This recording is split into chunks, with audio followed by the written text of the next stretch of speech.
in June, I did a workshop with some amazing people. It was really great. But with every workshop, I begin with the basic principles of Franklin Method and what we do. One of the things we talk about regularly, and my clients hear me say this all the time, we talk about self-talk. How are you speaking to yourself?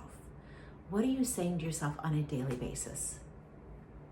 Studies show that we speak to ourselves negatively 80% of the time. Y'all, we are so hard on ourselves and we are our own worst critics. We have to stop. We absolutely have to stop. So let's talk about how do we stop, because that was a question. We talked about self-talk. What is it? It's pretty obvious what it is. But how do we stop?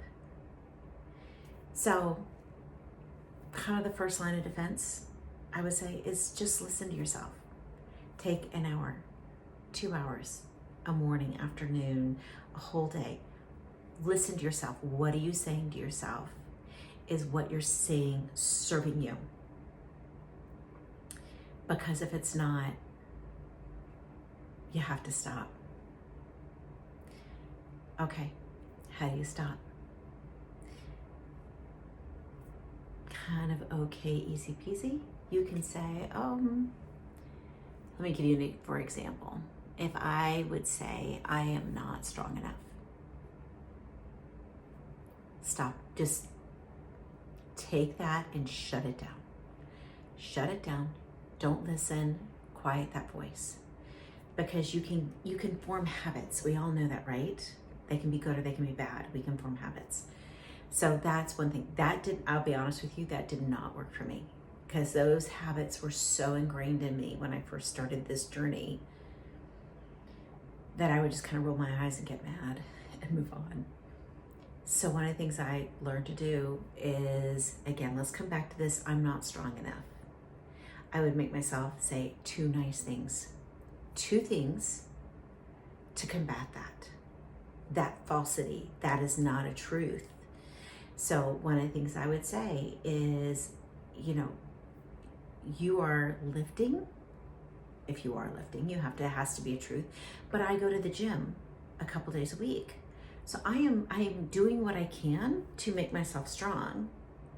So therefore I must be getting stronger, if not already strong. And then think about a time that my body, in my case, I thought about a time where my body served me really well. You could say you carried those groceries in and they were, you could take more bags, you were comfortable, you didn't feel weak. You could think about a time that you moved a piece of furniture. I would say to myself, I would think of specific times where I was strong. So that's another thing.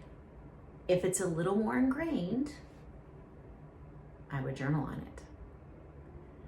And some of the things you can do is you can journal on why this is a lie.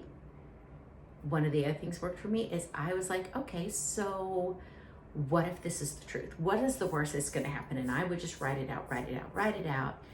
And honestly, if you look at that journal, 9 times out of 10, it's exaggerated. It doesn't make sense. It doesn't serve you at all. And it's not truthful. That's the other side of that, is this for a lot of us is not truthful. And so that you kind of do to end writing about it, you kind of laugh. But then if I don't feel like it's exaggerated, then I just write down a game plan of how I'm gonna make this better, how I'm gonna change this, and I'm gonna commit it, and I'm gonna add it to my daily schedule. Y'all, if the negative self-talk is more deep-seated than that, I would highly recommend you reach out and get some help. There's nothing wrong with it. It's really good to gain that help and to get better. Have a good day.